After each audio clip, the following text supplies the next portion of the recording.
Je voulais juste savoir c'est quoi le sigle AEP de Rabo. Système d'approvisionnement en eau potable de Khab. D'accord. Et une deuxième question, vous avez parlé d'une intervention sur 24 heures. Vous avez des gens qui sont formés pour intervenir en 24 heures là-dessus ou pas?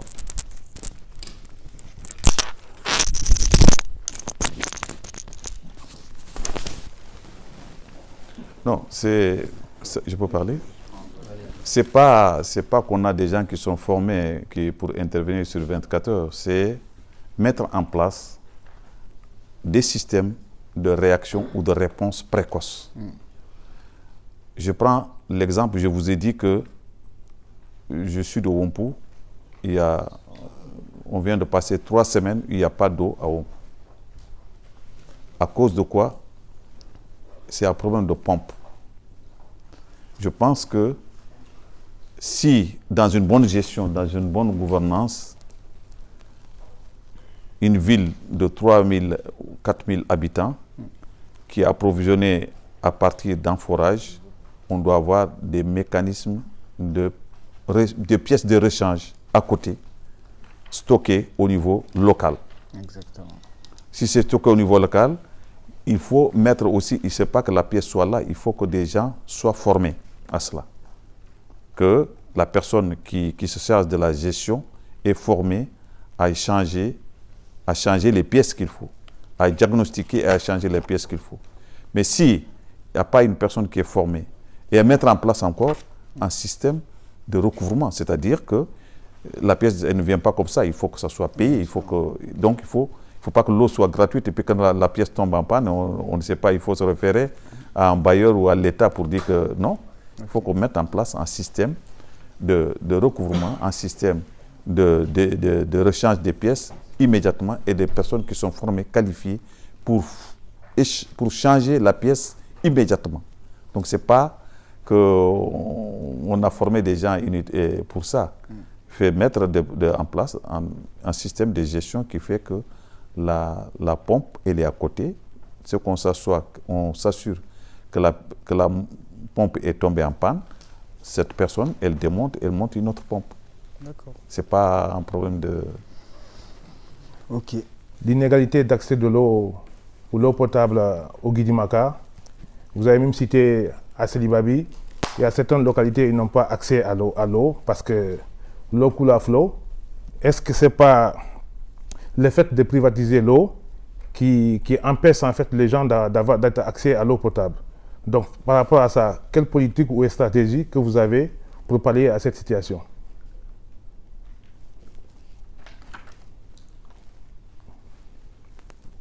Je crois que je vais prendre les questions et puis je vais répondre plutôt que de répondre point par point. Est-ce qu'il y a des impacts particuliers qui ont été pris en compte dans les sujets? Et deuxième question, est-ce qu'il y a un retour d'expérience entre régions sur les plans de développement? Est-ce qu'il y a un échange entre les objectifs, les enjeux, les réussites et les difficultés entre régions à l'échelle de la Mauritanie? De développement local du Guidimara. Dans votre exposé, justement, vous avez parlé de tout ce qui est prévu dans le cadre de la stratégie de croissance accélérée et de prospérité partagée au niveau local. Et on sait qu'au niveau national aussi, il y a cette stratégie qui existe. Ma question est de savoir, est-ce qu'il y a une interaction qui existe entre stratégie locale et nationale? Et je voudrais aussi savoir, par rapport à ces ambitieux programmes qui sont prévus dans le cadre de ce plan, s'il y a l'intervention de certaines agences, telles que l'agence pour la promotion des investissements en Mauritanie. Est-ce qu'il y a un lien entre vous et cette agence pour aider justement à ce que certains programmes puissent aboutir? Deuxième chose, troisième chose, par rapport à certains programmes qui qui demande quand même une certaine incitation. Est-ce que la région prévoit des appuis financiers? Bon, quatrième chose, c'est par rapport à l'éducation. Il y a des programmes qui sont prévus. Je vois que l'apprentissage tient un rôle important. Ce qu'il faut aussi dire, pour être un natif du Guidimara, que je connais, où j'ai étudié aussi au primaire et au collège, je sais que, par exemple, les références bibliographiques manquent beaucoup. Est-ce que dans le cadre de votre programme, il n'est pas prévu de mettre en place des équipements tels que des bibliothèques et des médiathèques? Voilà les questions que je voulais poser. Merci, Monsieur le Président. Pardon. C'est bon? Ok. Merci, Monsieur le Président. Donc, moi, je suis Koulibaly Mohamed du Samba. Je suis originaire de Bouli. Moi, j'ai juste deux questions. Vous avez parlé durant votre exposé pour le programme d'eau pastorale, vous avez parlé de 40 points d'eau. Je voudrais juste savoir, est-ce que si vous avez identifié en fait, des sites sur lesquels ces points d'eau seront exposés. Et aussi, vous avez parlé aussi, la deuxième question, c'est vous avez parlé de la réalisation de la ligne, en ce qui concerne l'électricité, la réalisation de la ligne 33 qui va de Célibavi à Kifa. Bon, ça n'a pas été aussi pour moi. Je voulais avoir beaucoup plus d'explications par rapport à cette ligne. Ça passe par de quelle commune de Célibavi jusqu'à Kifa? Merci. Originaire de Boins. Moi, j'ai deux questions. Une question qui est qui touche un petit peu sur le plan de développement au global. Est-ce qu'il ne manquerait pas un point sur tout ce qui est sécurité dans la région de Guidimara? C'est-à-dire, bon, je ne suis pas né au Guidimara, mais je sais un peu ce qui s'y passe. Et on entend qu'il y a souvent des conflits entre les agriculteurs, entre les éleveurs et même entre les résidents des villages. Et même si ce n'est pas des conflits, les différents délits qui pourraient se dérouler dans le Guidimara, est-ce que vous avez un plan qui permet de gérer ces problèmes-là? Peut-être que vous l'avez mis dans la partie gouvernance, mais voilà, je le vois pas ici. Deuxième point, tout ce qui concerne, bon, vous avez parlé de développer l'agriculture et l'élevage, ce qui est une très très bonne chose. Maintenant, moi, je me pose la question de comment les habitants des villages, eux, vont en profiter. C'est-à-dire, une fois que les bêtes, donc on a assuré leur développement, est-ce qu'il ne faudrait pas quelque chose pour gérer l'abattage et le transport jusqu'aux villes, de sorte à ce que ça soit mieux géré que ce qui est fait actuellement, et de la même pour l'agriculture. Voilà. Moi, c'est Kamara Fissino, à Gouinet. Je suis un éleveur de la diaspora. J'entreprends en Mauritanie 2021 jusqu'à 2022 dans le domaine d'élevage. Et ce que j'ai eu comme problème en élevage en Mauritanie, ce n'est pas celle d'entreprendre, mais celle aussi des prix du marché. Supposons, nous, pour faire l'élevage des poulets en Mauritanie, il faut 80% de la maïs. Et c'est que les prix du marché, ça grimpe. Et c'est qu'un prix de 8300. Et aujourd'hui, en 2023, le sac coûte 13 000. Aujourd'hui, si vous regardez ça, les prix du poulet restent standards.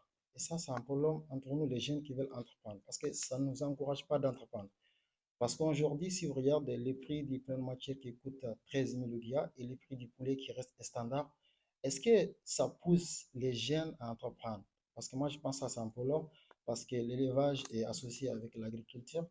Donc, si vraiment vous nous donnez un point Est-ce que vous êtes à les entrepreneurs qui puissent entreprendre, supposons à la localité de Guidimara aujourd'hui, où on a de forts besoins là-bas, comme quoi élevage. Mais le problème que nous, on rencontre, c'est celle du prix du marché aujourd'hui qui est en train de grimper à chaque minute en autre. Mais nous, en tant qu'éleveurs, les prix restent standards. Et ça, c'est un problème qui sert. Et ma deuxième question, ça sera de reboisement. Vous avez parlé tout à l'heure dans votre programme que vous allez implanter 60 000 arbres je sais pas, dans la localité de Guidmara.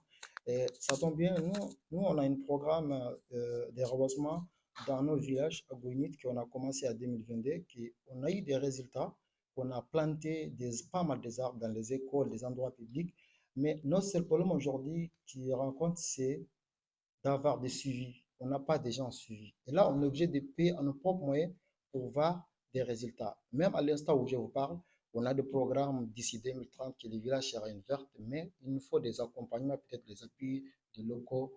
Mais tout ça, c'est un problème aujourd'hui qui se pose au niveau de notre localité. Merci.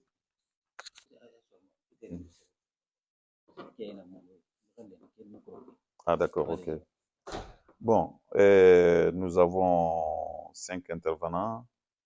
Il y a, non, oui, 6. Il y a quelqu'un qui a parlé de prix. Est-ce que c'est pas parce que j'ai dit que l'eau coule à flot à Selibabi, mais dans les autres quartiers, il n'y en a pas.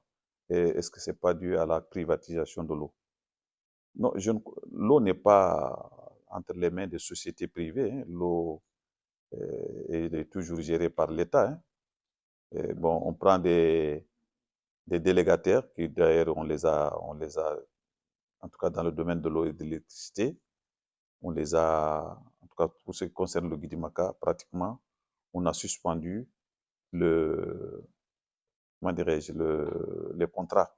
Et ce n'était pas du tout que ce privé, il fait ce qu'il veut. Non. Les tarifs sont fixés par l'État et l'État subventionne ce délégataire. Donc l'eau n'est pas privée, n'est pas gérée par des sociétés privées en Mauritanie. À Selibabi, je dis qu'il y a de l'eau, c'est une question d'extension des réseaux. Vous avez de l'eau ici, dans d'autres quartiers, vous n'avez pas de l'eau. C'est une question d'extension du réseau. Donc, c'est ce qui se pose, quoi, au niveau de Selibabi. Par rapport aux questions qui ont été l'impact du changement climatique, effectivement, on en tient compte à tout moment. Et ces GLC dont on a parlé, ces agents locaux qui jouent le rôle de planification, la planification nationale, vous trouverez les mêmes axes. À vous de prendre l'endroit pour insérer votre activité. Donc, la SCRAP découle directement de la SCRAP. L'intervention de certaines agences, jusque-là, il faut dire que c'est le budget de l'État. On a des partenaires. Il faut avoir des gens comme Abdou Garoun qui peuvent intervenir. On a des gens comme des agences comme la GIZ. On a des agences comme l'UNICEF. On a des agences comme... C'est ouvert. Ils peuvent venir nous aider, mais ça rentre dans le cadre de la collaboration qui existe entre nous et ces agences. Donc, c'est ouvert. Si quelqu'un voit une niche, il sait qu'il peut servir à quelque chose ici, il est le bienvenu. Donc, pour appuyer ce plan. Ce plan n'est pas financé comme tel. Ce plan, il y a des endroits qui ne sont pas financés, il y a des endroits qui sont financés. Est-ce qu'il y a des incitations pour certains, je ne sais pas, agents? Bon, ça c'est... Nous, on n'a pas, comme on l'a dit, on n'a pas les moyens encore. Et vous savez, le problème de l'éducation, vous avez parlé surtout de l'éducation, des bibliothèques, etc.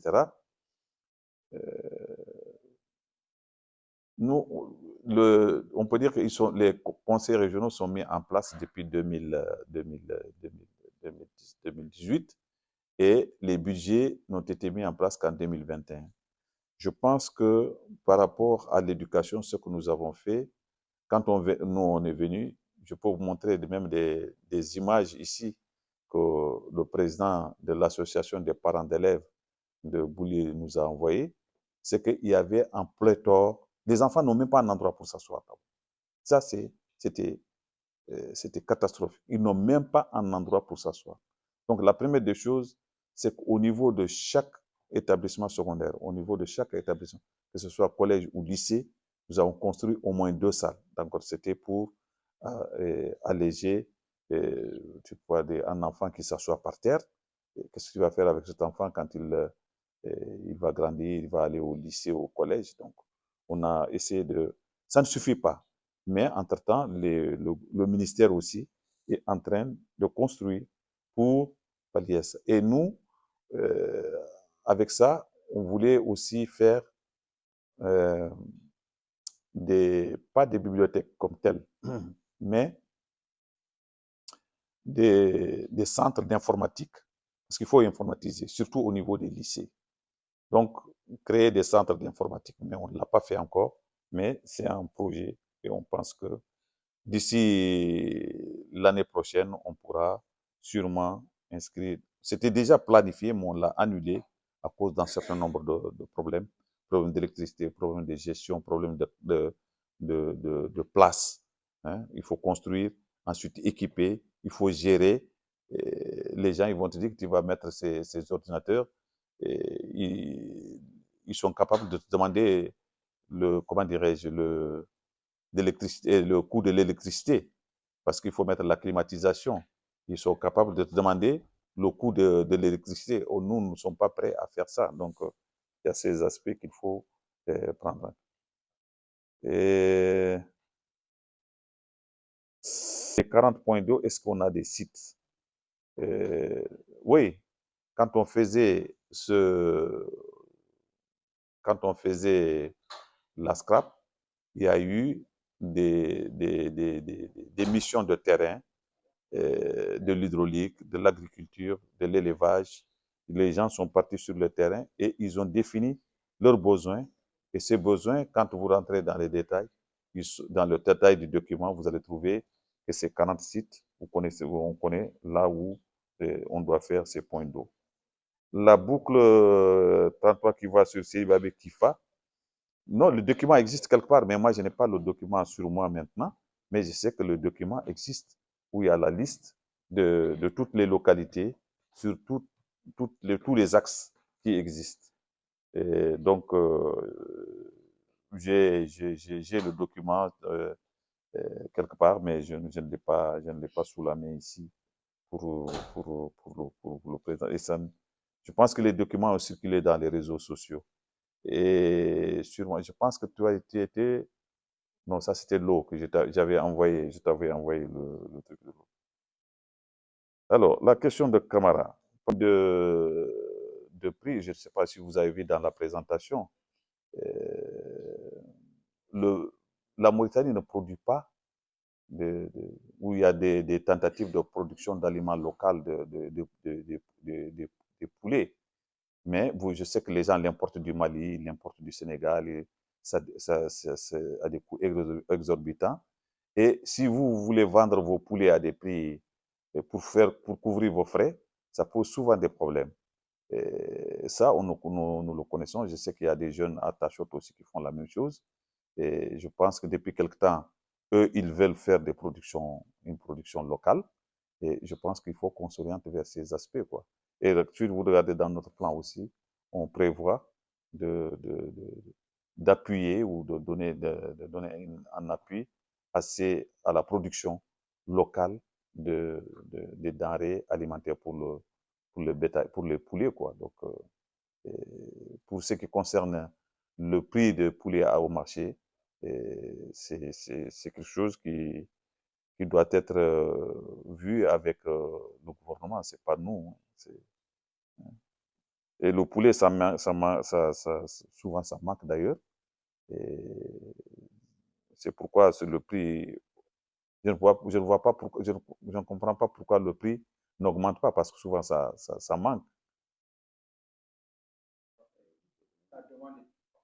Oui. Et vous avez parlé de suivi. Donc, j'ai mal noté le truc. Hein. Bon. De toutes les façons, pour ce qui est des poulaillers, je pense que ce qu'on a dit dans le document, c'est que nous devrons essayer d'améliorer, encourager les jeunes à la production locale des poules, enfin de l'aliment de bétail et de la volaille au niveau local. Et c'est inscrit dans notre plan. Mais comme je l'ai dit, nous sommes à nos débuts et on n'a pas toujours toutes les ressources nécessaires pour couvrir, pour faire tout ce que nous voulons et ce que les gens attendent de nous. Voilà, je pense que j'ai fait le tour des questions. Je ne sais pas s'il y a des... Bienvenue à Koumou Kamara. On partage tous sur la situation actuelle du Guijimara en Mauritanie. Ma question porte sur la partie énergie dont vous avez parlé tout à l'heure, avec l'électrification d'un certain nombre de villages. Je voulais savoir quelle était la stratégie mise en place par rapport à ça. Enfin, alors, ma question c'était sur l'électrification et la partie énergie que vous souhaitez développer.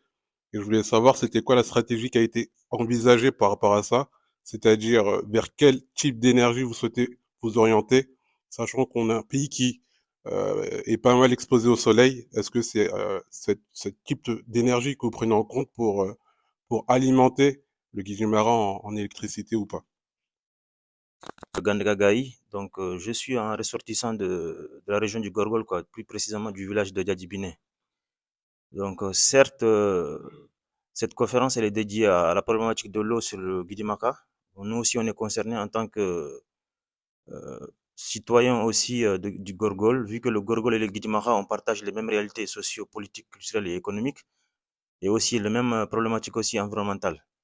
Donc, avant juste de vous poser des questions, je veux juste vous poser une question aussi, c'est juste savoir, parce qu'on vous appelle monsieur docteur Issa Koulibaly, moi je vous connais pas, je vous vois à travers les réseaux.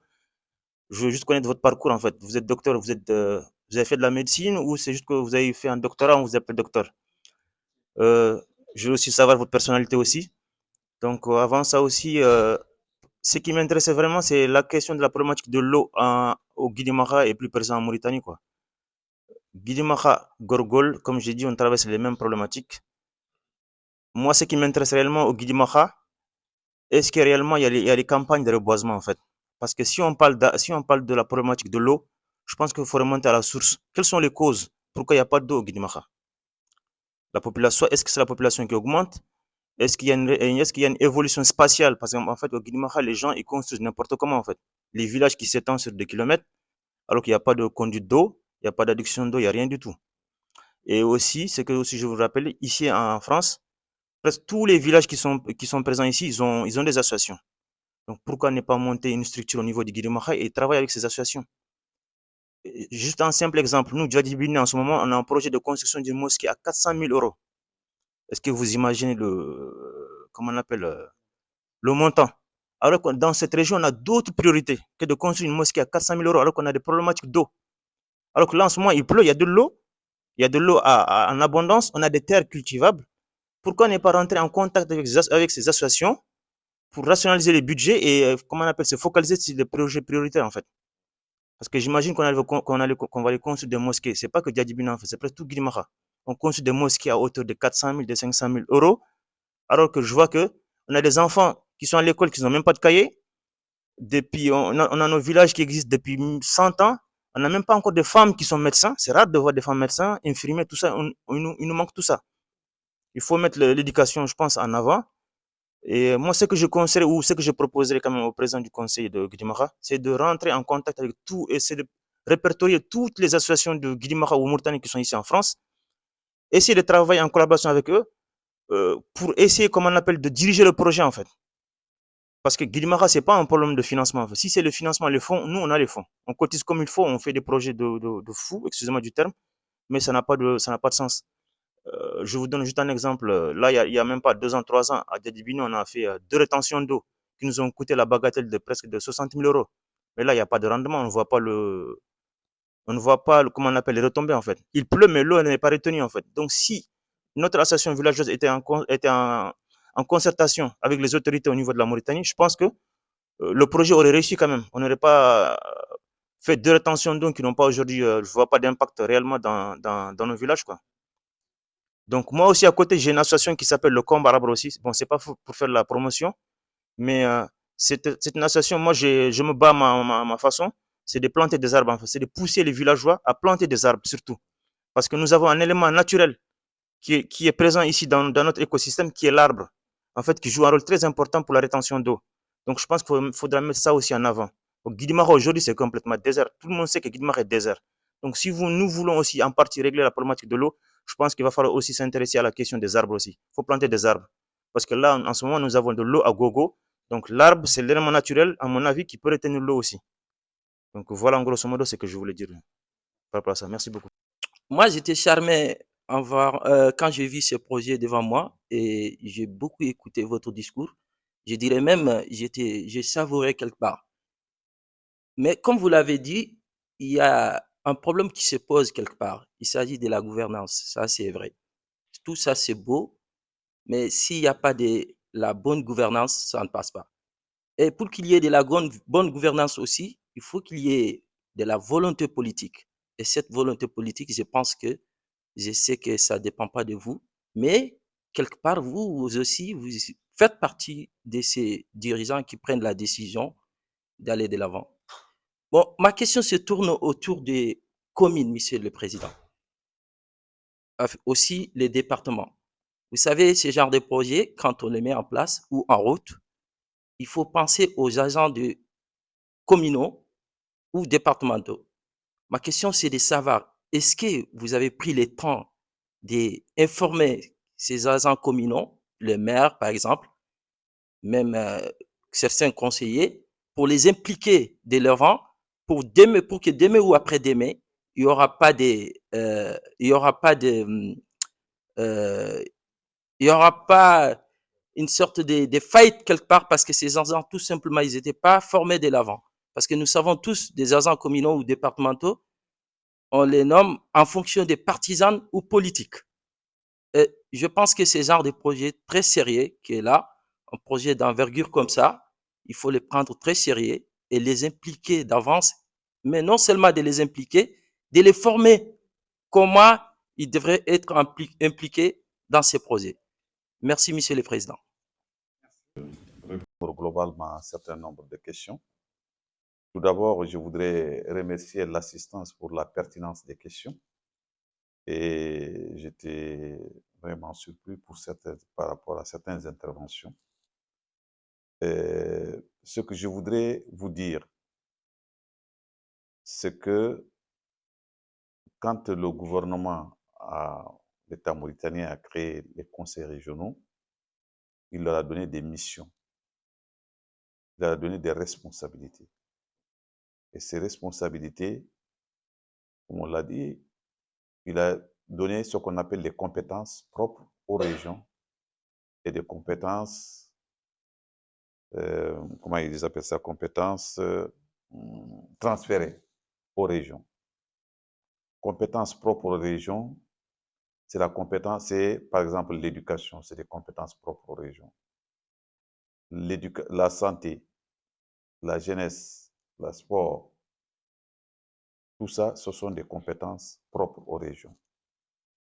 Il y a des compétences à transférer aux régions, c'est tout ce qui est agriculture, l'eau, etc. Mais jusqu'à présent, on l'a dit, la décentralisation est à ses débuts au niveau de la Mauritanie. Le processus ne vient que commencer. Rien n'a été transféré officiellement aux régions.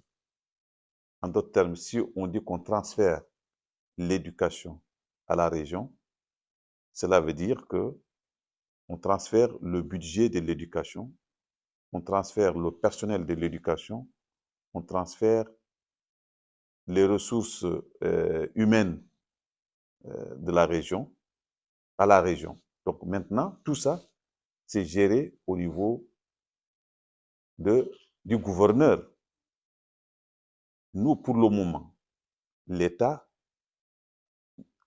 donne un budget au conseil régional. Et il appartient au président et à ses conseillers de voir quels sont les secteurs qui souffrent auxquels ils peuvent apporter quelque chose.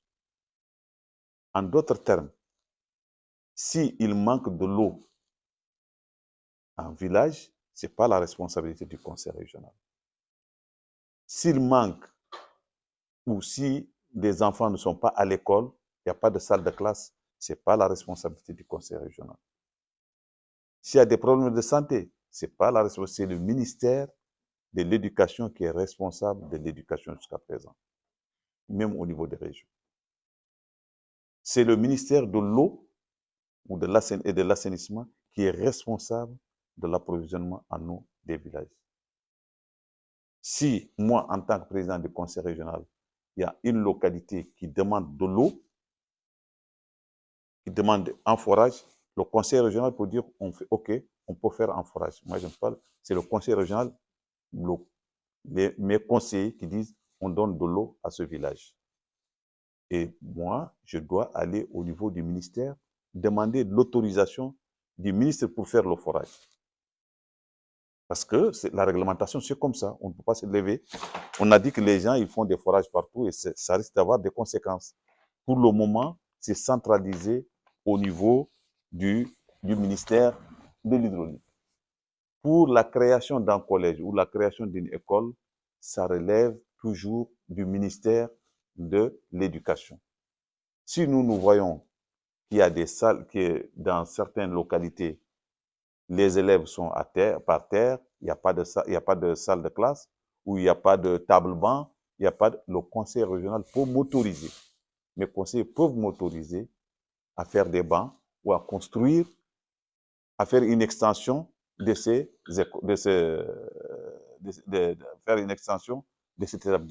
établissement. Le conseil régional ne peut pas créer un collège, il ne peut pas créer une école. Donc, c'est ce que moi, je voudrais que vous compreniez. Nous, on vient en ajout à ce que les ministères font. Donc, par rapport à ce qui a été dit ici, j'étais vraiment, ce à quoi je m'attendais, ça vient surtout de Camara et de notre ami, comment vous appelez encore? Oui, Soumaré, parce qu'ils ont touché vraiment le problème du doigt. Et c'est ce qu'on attendait de ce que j'attendais d'eux. Quand on est venu ici, c'est nous dire, vous voulez investir dans tel domaine, comment je le fais? Lui, il dit qu'il veut créer, il n'arrive pas à créer sa coopérative. C'est un problème de papier. Bon, peut-être qu'il n'a pas choisi le bon chemin. Il n'a pas choisi le bon, il est en train de buter, il n'a pas choisi le bon chemin. Et si vous vous rapprochez des gens, on va vous trouver. Bon, vous avez dit le monsieur de Tare Tare. Vous avez commencé, vous savez, quand vous avez commencé, vous butez sur la même chose. Vous voulez créer une coopérative. On est parti, Bambou est venu me voir, on est parti, on a dit que non, ce n'est pas une coopérative qu'il vous faut. On vous a fait une entreprise, vous êtes parti au guichet unique, vous avez fait votre papier en quelques jours, c'est fini. Et c'est la même chose auquel il est confronté sûrement. Il faut prendre le bon chemin pour pouvoir... Nous, on est là, on peut vous encadrer dans ce domaine, dans ce sens. Et vraiment, je vous encourage et nous sommes très contents de tout ce que vous avez déjà fait au niveau de votre localité en investissant dans l'agriculture. Ce matin, vous n'étiez pas là, on a exposé ce que nous voulons faire dans le domaine de l'agriculture, ce qui est prévu dans le domaine de l'agriculture, ce qui est prévu dans le domaine de l'élevage, ce qui est prévu. L'agriculture, vous avez vu, cette année, il y a eu des tracteurs qui sont disponibles. Si vous voulez louer, au moins c'est disponible. Si vous voulez cultiver des grandes surfaces, vous dites que vous avez combien d'hectares. Donc, si vous voulez le faire, au moins, les moyens sont disponibles. Ce n'est pas comme si dans le temps où il n'y avait pas un seul tracteur au niveau du Guidimaka. Donc, tout ça, c'est vraiment, vous avez touché ça du bout. Et notre ami Soumaré, il a parlé du problème de cette collaboration avec les associations. C'est ce que nous cherchons aussi. Alain vient de le dire. Vous êtes là, vous avez des gens qui sont en vie associative. Et quelqu'un l'a dit, on aurait dû les inviter. Par exemple, le GRDR, le GREC, etc. Officiellement, on les invite. Ces associations qui existent, Nous, on cherche des financements. Et ces financements, c'est pour appuyer aussi vos projets qui sont là-bas. Donc, vraiment, ce sont des interventions qui sont très pertinentes. Je ne dis pas que les autres ne sont pas pertinentes, mais je veux investir. Comment je fais? Ça, c'est très bien pour nous.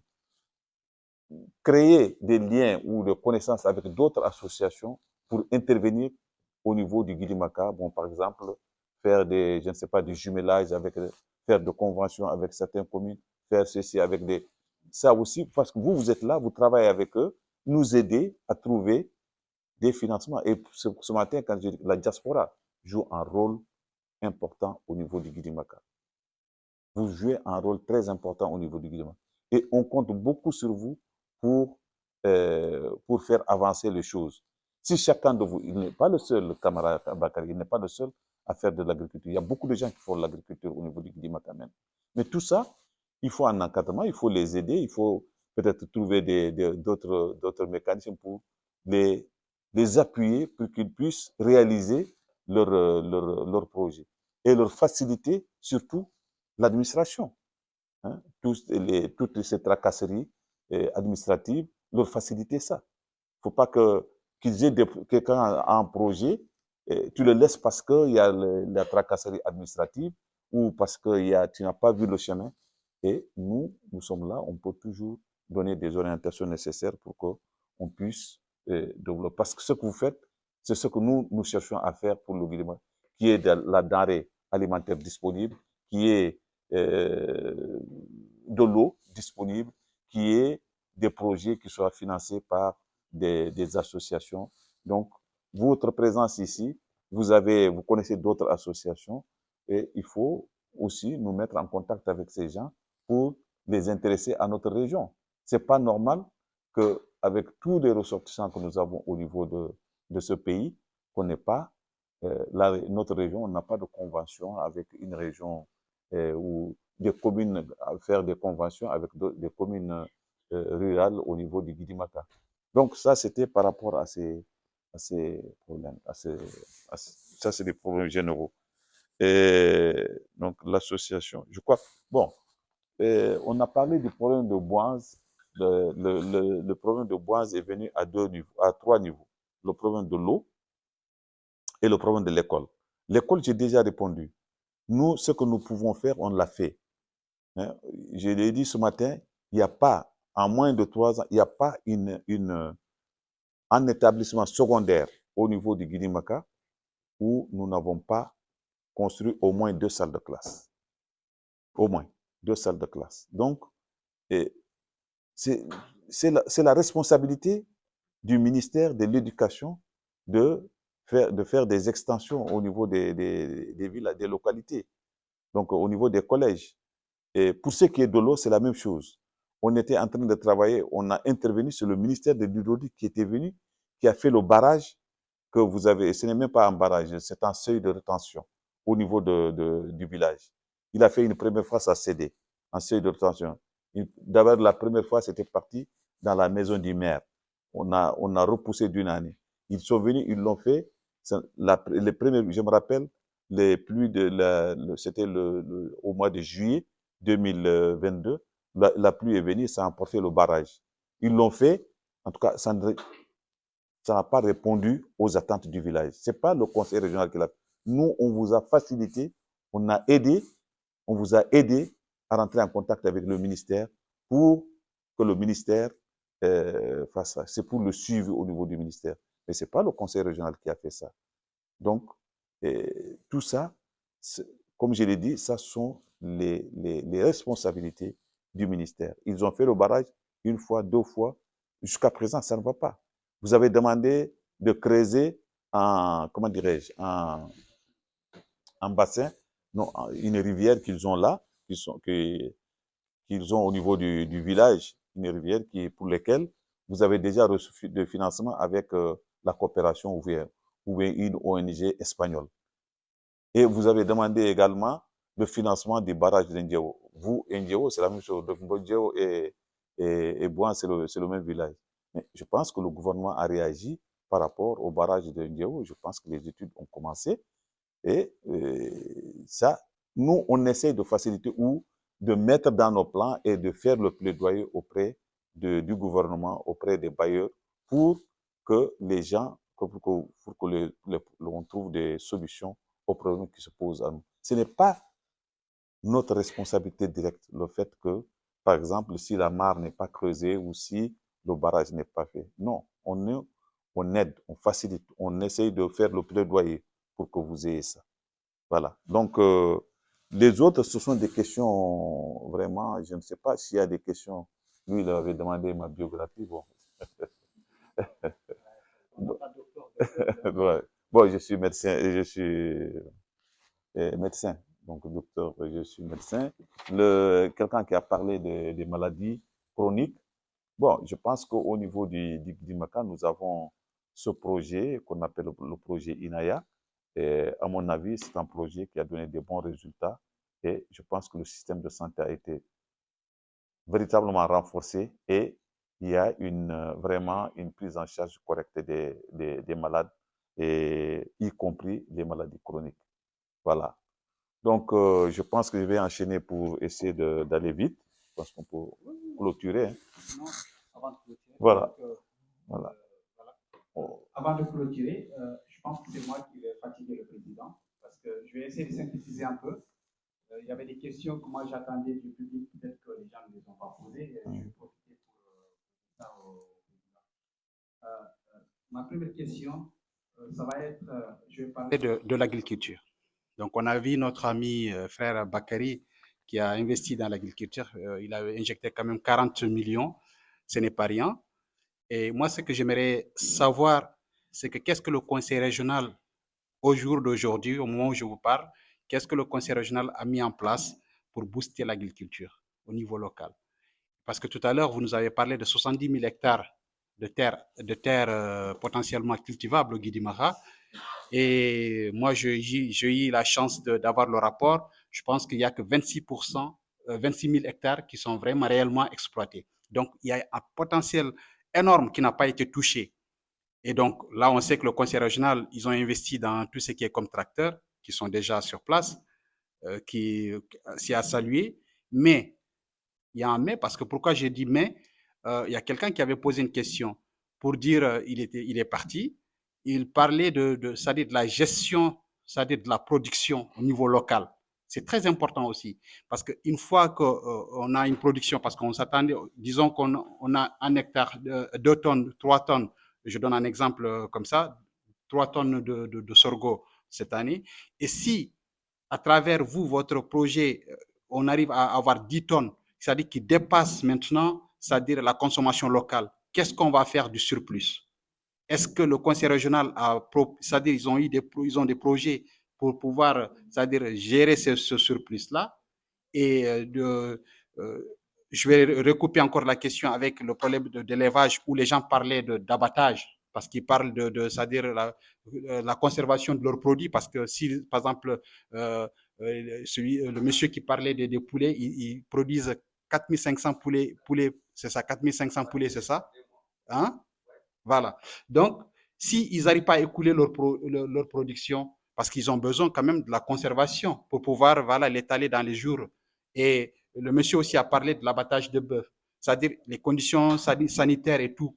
Est-ce que le conseil régional aujourd'hui, c'est-à-dire dans sa quête, c'est-à-dire de booster l'agriculture au niveau national. Est-ce que vous avez, c'est-à-dire vous avez un projet de mettre c'est-à-dire cette industrialisation en place pour pouvoir vraiment conserver, comment dirais-je, la production locale. Donc ça, c'était la question que j'attendais du public, on n'a pas dit. Et surtout, l'autre question, c'est quoi? C'est qu'aujourd'hui, nous, la diaspora, si on veut investir au Guidimaha, si on veut investir dans l'agriculture. Bon, Bakary, lui, il l'a fait, il est parti, il a investi. Mais aujourd'hui, un jeune qui est là présent, qui veut aller investir aujourd'hui, qu'est-ce que vous lui conseillez? C'est-à-dire, par quel chemin il doit passer? C'est-à-dire, pour pouvoir vraiment investir de façon efficace au niveau du Guidimara. Donc ça, c'est des questions aussi que je pense que la diaspora voudrait avoir. Et est-ce qu'aujourd'hui, le climat, c'est-à-dire le climat local au Guidimara, il leur permet de pouvoir vraiment venir investir et ils seront accompagnés et techniquement et même, s'il faut, financièrement. Voilà. Il faut que les gens soient réalistes. Un projet, quelqu'un qui a un projet, c'est à toi de mûrir ton projet d'abord. Tu fais ton projet, tu fais de l'étude du marché, tu fais l'analyse du projet, les menaces, les risques que tu cours quand je fais ce projet. La plupart de vous, quand ils se lèvent, ils veulent faire un projet, surtout au niveau communautaire, au niveau des villages, sans faire des études au préalable. Tu ne peux pas dire que tu fais ton projet et tu viens voir le conseil régional quelque temps plus tard de nous aider pour ça. Non.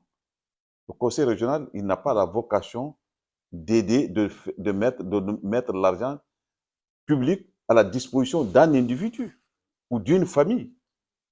Le conseil régional, il est là pour comment dirais-je, toute la communauté. Il ne faut pas aller financer le jardin de quelqu'un. Ce n'est pas logique. On ne peut pas aller acheter une machine pour quelqu'un. Non. C'est à vous d'étudier votre projet et d'assurer le financement de fond en comble. Le conseil régional, comme je l'ai dit, quand ils sont venus, ils s'embêtaient, ils n'arrivaient pas à trouver. Ils sont venus nous voir, ils auraient pu aller voir un député, ils auraient pu avoir quelqu'un d'autre. C'est-à-dire qu'il faut connaître par quel bout il faut prendre. Je viens de le dire tout de suite, le manque d'eau n'est pas de la responsabilité du conseil régional. Quand une population n'a pas d'eau, jusqu'à présent, c'est sous la responsabilité du ministre de l'hydraulique et de l'assainissement. Je pense qu'il faut que les choses soient claires. Quand, comment dirais-je, il y a des problèmes de salle de classe, etc., non, le conseil régional, il s'assoit, c'est des intellectuels, des gens, des conseillers, ils s'asseyent, on regarde les priorités de la région. Et nous avons notre plan que nous avons projeté ce matin. Peut-être que cette fois-ci, il faut intervenir dans le domaine de l'eau. On va prendre peut-être 20% de notre budget, on le met dans l'eau. Peut-être 30%, on le met dans l'agriculture. Peut-être 10%, on va le mettre dans le domaine de l'éducation et 5% dans le domaine de la santé. C'est comme ça qu'on va fonctionner. Parce qu'on ne peut pas mettre tous nos budgets. Le budget, c'est quoi? C'est 200 millions. 200 millions, c'est quoi? Ce n'est rien. C'est tout juste des points d'appui pour quelques... Et le conseil régional ne peut pas prendre l'argent du conseil régional pour dire que M. X, M. Bakary, il a investi 40 millions. Moi, je ne peux pas dire que je vais prendre l'argent du conseil régional pour dire, bon, comme il a fait ça, on va essayer de lui donner telle ou telle chose. Non. Vous avez parlé des tracteurs. Ces tracteurs, je vais vous dire comment ça s'est passé. Le conseil régional avait acheté 4 tracteurs. Il se trouve que le gouvernement aussi était intéressé par ce problème de tracteurs pour booster l'agriculture. Ils ont doté le conseil régional de Guidimaka quand même avec 7 tracteurs. C'était 8, mais en fait, c'est 7 tracteurs, ce qui fait 11 tracteurs. Et ces 11 tracteurs, on les a mis en service au niveau des communes. On a regroupé 2 ou 3 communes par tracteur, 2 ou 3 communes par... Il n'y en avait même pas. Maintenant, 2 ou 3 communes par tracteur. Quand la terre était, avant la tombée des pluies, on louait le tracteur parce qu'on cassait les tracteurs. On louait le tracteur à 20 000 ouguias. Maintenant que la terre est mouillée, on loue le tracteur à comment dirais-je, à 15 000 ouguias. Et ces 15 000 ouguias, ça couvre quoi? Ça couvre le salaire du conducteur, ça couvre comment dirais-je, la maintenance, le carburant, etc. Tout ça. Et ce qui s'est passé, c'est que quand le ministère de l'Agriculture a décidé de mettre ça, il nous a demandé de recruter du personnel qui a été formé au niveau de Kaïdi pendant 3 semaines et ils sont venus avec leur diplôme. Bon, ça vaut ce que ça vaut. Et certains sont brillants, d'autres n'ont pas été à la hauteur. C'est comme toute formation. Et heureusement qu'il y avait au niveau de la SONADER, il y avait des gens qui peuvent conduire les tracteurs. On s'est appuyé sur ça. Bon, tout début est difficile. Cette année, c'est difficile peut-être l'année prochaine, ça peut être un peu plus facile que ça. Donc, le problème de l'eau, de Kifa, je pense qu'il ne faut pas qu'on a. Ce matin, je l'ai dit ici, si le problème de l'eau, si l'eau quitte le fleuve et il part sur les gens de Kifa, les gens de la Sava, c'est des Mauritaniens. Et vous, sur 92 localités, vous avez au moins 40 et quelques localités qui sont au niveau du Guidimaka. Je pense que c'est quelque chose qui est quand même raisonnable. Donc, je pense qu'il y a une distribution, enfin, une attribution de ce taux à des localités qui méritent d'être approvisionnées. Bon, ça ne couvre pas toutes les localités, c'est normal aussi, mais je pense que les Guidimaka ne sortira pas, comment dirais-je, le parent pauvre de ce projet. On dit projet Kifa, mais il y a beaucoup de localités du Guidimaka qui seront desservies par ce projet. Voilà, c'est ce que je peux... Bon, il y avait...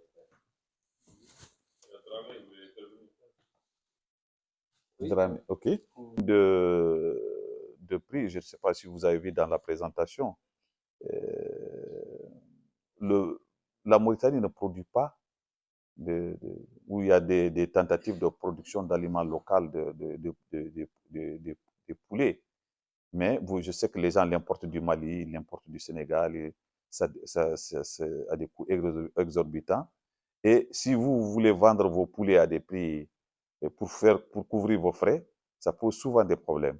Et ça, nous le connaissons. Je sais qu'il y a des jeunes à Tachot aussi qui font la même chose. Et je pense que depuis quelque temps, eux, ils veulent faire une production locale. Et je pense qu'il faut qu'on s'oriente vers ces aspects, quoi.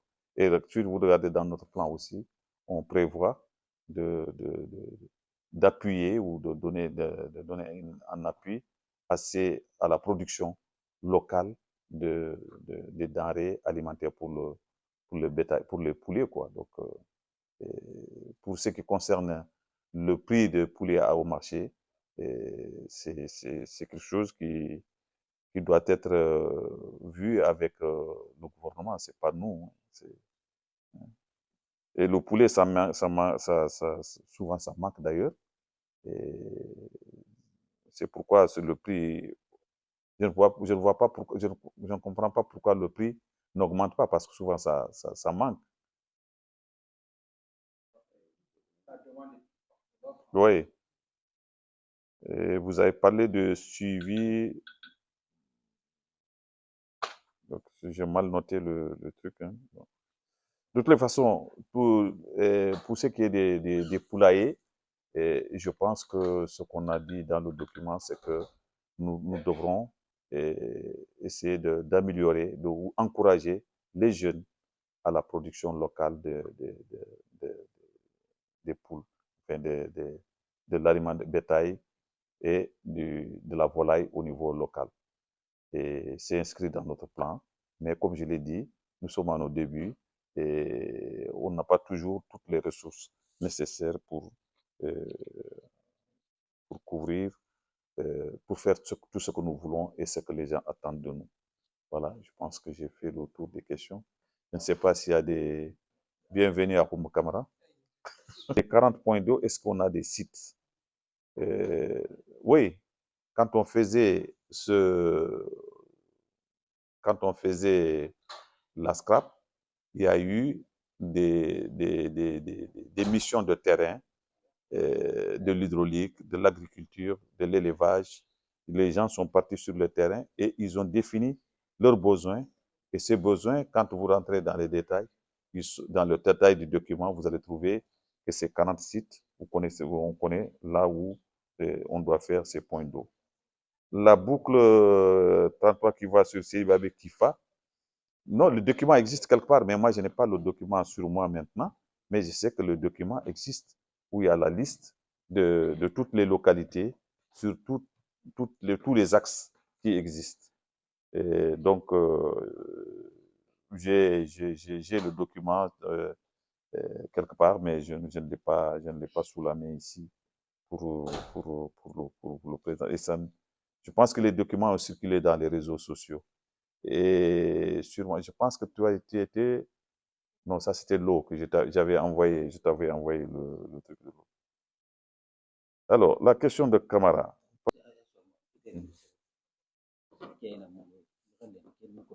Ah d'accord, ok. Bon, nous avons 5 intervenants. Il y a... Non, oui, 6. Il y a quelqu'un qui a parlé de prix. Est-ce que c'est pas parce que le... J'ai dit que l'eau coule à flot à Selibabi, mais dans les autres quartiers, il n'y en a pas. Et est-ce que c'est pas dû à la privatisation de l'eau? Non, l'eau n'est pas entre les mains des sociétés privées, hein. L'eau est toujours gérée par l'État, hein. Et bon, on prend des délégataires qui d'ailleurs on les a, en tout cas dans le domaine de l'eau et de l'électricité, on les a, en tout cas pour ce qui concerne le Guidimaka, pratiquement, on a suspendu comment dirais-je, les contrats. Et ce n'était pas du tout que ce privé, il fait ce qu'il veut. Non.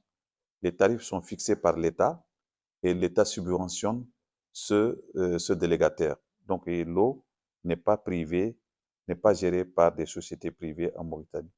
À Selibabi, je dis qu'il y a de l'eau, c'est une question d'extension des réseaux. Vous avez de l'eau ici, dans d'autres quartiers, vous n'avez pas de l'eau. C'est une question d'extension du réseau. Donc, c'est ce qui se pose, quoi, au niveau de Selibabi. Par rapport aux questions qui ont été, je pense, c'est ce que je disais tout à l'heure, c'est-à-dire la diaspora, d'abord, il faut bien connaître votre niche d'intervention. Vos projets, vous les étudiez. Il ne faut pas prendre en papier, bon, je veux faire ceci, je veux faire... Non, il faut l'étudier et faire les risques, les menaces et les risques de votre projet. Parce que quand on monte un projet, il y a toujours des couacs qui peuvent se passer. Donc, le papier qu'on vous demande, est-ce qu'il est supporté par les autorités administratives? Moi, il y a beaucoup il y a les gens de GRDR ici, ils viennent nous voir quand ils veulent soumettre une requête à certains bailleurs, ils viennent nous voir, c'est nous qui écrivons, on les appuie, on leur dit qu'on soutient ce projet. Donc, c'est ça que vous demandez. Et personne ne va vous refuser ça. En tout cas, nous, au Guidimaka, on ne va pas vous refuser que si vous avez un projet ficelé, vous voulez soumettre quelque chose à une ONG ou je ne sais quoi, l'AFD ou à une autre agence de financement et qu'ils demandent est-ce que ce projet est soutenu par les autorités administratives ou nous sommes prêts, même si on dit que c'est le gouverneur ou si c'est le ministre, nous sommes prêts à vous appuyer. Après, si c'est à nous de le faire. Et il y a au moins une dizaine d'ONG que je peux vous citer, qui, quand ils ont une soumission pour, ils appliquent pour un financement, ils viennent nous voir, ils préparent leur lettre, ils la rédigent comme ils veulent. Bon, pourvu que ça n'engage pas nous, notre responsabilité, on le lit, on la lit et on la signe pour les appuyer. Et généralement, ça vient. Donc, si vous avez des appuis comme ça, il ne faut pas rester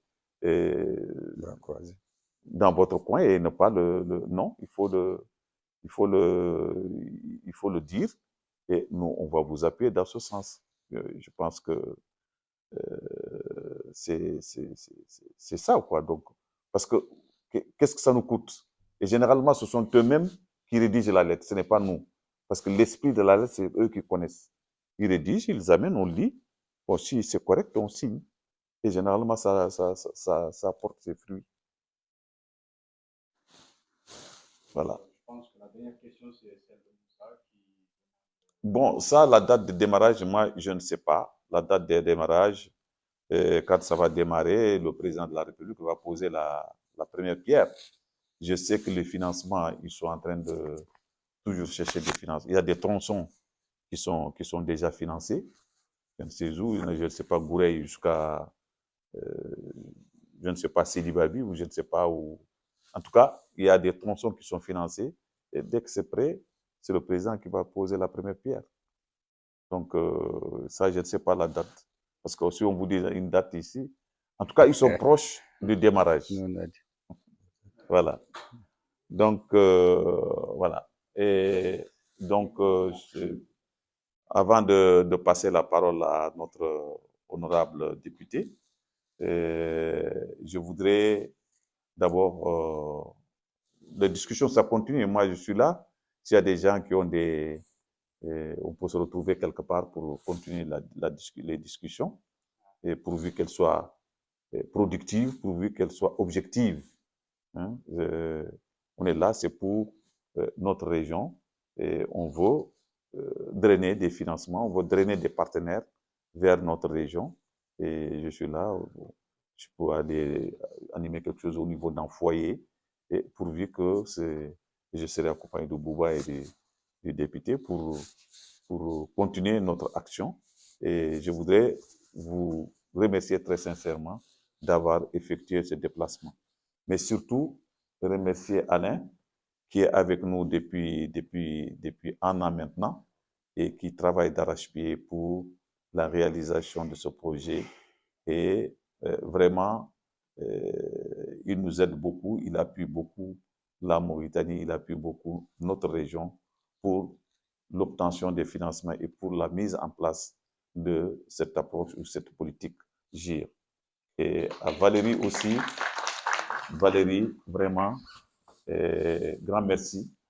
On vous a connu à distance et nous sommes venus ici. Vous avez fait le déplacement pour venir assister à cette réunion. Et vraiment, grand merci. Et vraiment, j'espère que cette collaboration avec votre agence sera effective bientôt. Et vraiment, vous transmettrez nos remerciements à Florence pour avoir effectué le déplacement et d'être venu ici ce matin. Et maintenant, Bouba et Issa, on dit que vous avez fait ça pour vous-même. Donc, je sais votre engagement pour votre région et je sais aussi votre dévouement dans le travail. En tout cas, un grand merci. Vous nous faites honneur le fait d'organiser ça. Vous dites que c'est vrai, il n'y a pas eu beaucoup de monde, mais ce qui est là, c'est largement suffisant. On s'attendait, moi, au départ, je ne m'attendais pas plus que une quarantaine de personnes, compte tenu du calendrier des gens et des autres, compte tenu de la charge de travail, et vraiment que les gens sachent que nous sommes là pour les aider, pour les encadrer, pour que d'abord qu'eux, ils réussissent dans leur mission, mais aussi pour changer les conditions de vie de nos populations. Parce que quand ils amènent des projets au niveau du Guidimaka, quand on parle aujourd'hui, le poulailler tare, ils disent tous les 2 mois. Nous voulons que chaque jour, quand quelqu'un a besoin du poulet frais, qu'il le trouve chez vous. Plutôt que de faire le poulet aujourd'hui, on attend dans 2 mois encore, etc. Non, c'est-à-dire qu'il faut que l'entreprise se développe davantage pour que si vous avez des poulets, je ne sais pas, vous amenez 5000 poulets avant qu'ils ne se terminent, ça trouve que vous avez 2 mois avant, vous avez amené 5 autres 1000 encore poulets, ainsi de suite, pour qu'il n'y ait jamais de rupture au niveau de votre poulailler. C'est ce que nous cherchons. Donc, vous êtes les pionniers dans ça et j'espère que ça va continuer parce que ces genres de projets, en tout cas, on touche du bois. Dieu merci, jusqu'à présent, vous êtes opérationnel. Parce que d'habitude, les gens, ils prennent 2 ans, 3 ans, ils laissent tomber, ils disent ça ne rapporte pas parce qu'ils n'ont pas bien étudié le projet, parce qu'ils n'ont pas bien étudié le marché. Et je pense que vous êtes en train de monitorer, d'étudier le marché. Et Bakary aussi, pour l'agriculture, on a vu les images et continuez. Et vous avez tout l'appui, tout notre appui. Il n'y a pas de théorie. Nous, on ne connaît pas la théorie. Et il suffit de prendre le truc, de prendre les bonnes informations auprès des gens et on rentre en papier pour quand tu vas au guichet unique. Généralement, les gens, les gens de la diaspora, vous venez, les gens, vous ne connaissez pas la situation, il faut vous rapprocher des gens pour demander de l'information. Ils vont vous donner de l'information et prendre ce papier comme tout le monde, aller chercher, aller vers l'administration, aller vers l'endroit où je dois résoudre mon problème. Et il ne faut pas se presser et surtout ne pas montrer aux gens aussi qu'on a souvent de l'argent, etc. Tout ça. Donc tout ça, il faut essayer d'éviter ça. C'est notre pays, nous tous, et c'est ouvert à tout le monde. Et ce que je vous conseille, c'est d'investir, comme il l'a dit, dans votre pays pour aller de l'avant. Donc, je remercie tout le monde et merci avant de passer la parole à vous.